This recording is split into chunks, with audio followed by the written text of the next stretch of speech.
Yes, we're doing problem 1237 from the fundamental chapters of chapter 12. And again, this is a very long chapter. It's very exhausting, but you guys will make it. Alright, so here we are given the collars are pin connected at B. Sure. Are free to move along the rod OA. Okay, so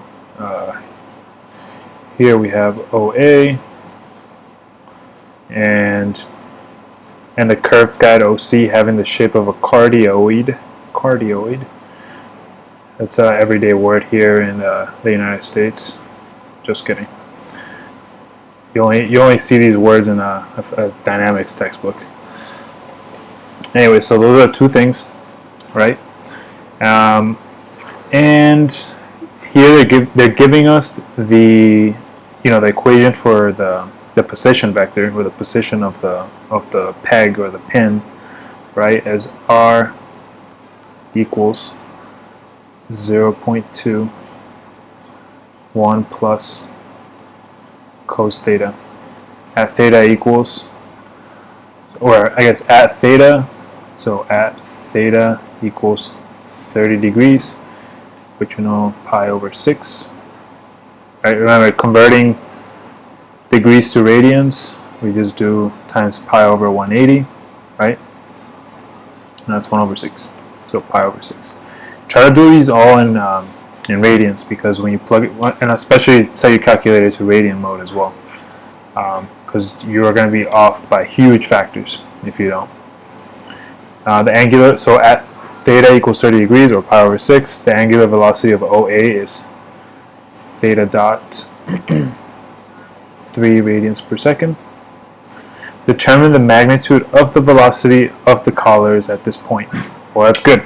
We don't have to get crazy derivatives. We just have to do one derivative. So we just need, well, first of all, pretty much V is just R dot, or I guess VR. And then V theta is going to be R, V, okay? V theta is going to be R theta dot, okay? And this is, this is the velocity that varies with respect to the radius, right? Even though theta dot might be constant, right? So if you're in a merry-go-round and there's a few people located and there's the center, right? The person all the way out here is going to have the highest. It's going to feel the highest angular velocity, or I guess a transverse velocity. Okay. Then the people that are going here, this is kind of how their vectors are going to differ, right? So it's going to vary by the radius where you're sitting on the merry-go-round. Enough of that. So yeah, so these are the two things we're trying to calculate: our regular radial velocity and the transverse velocity. Okay. Well, okay, let's calculate R first. R is 0.2 1 plus cosine pi over 6. Alright. When we do this, I guess I didn't calculate this, so I just did it all in one shot. Alright, so let's go back to R. So we already have this, right? So we can actually just calculate the angular velocity, the transverse velocity, sorry. We just need to get R dot, okay? So to do that, we're just going to do dr dt, and again, one chain rule, theta dot d theta dt, and then we end up getting 0.2 minus sine theta dot. Okay, so now that we have R dot, we can just do this. VR is equal to minus 0.2 sine pi over 6 times d theta, which is given, times 3. Okay, and then v theta, so that's the one I was trying to work out before, but kind of got hung up. So it's 0.2, 1 plus cosine pi over 6,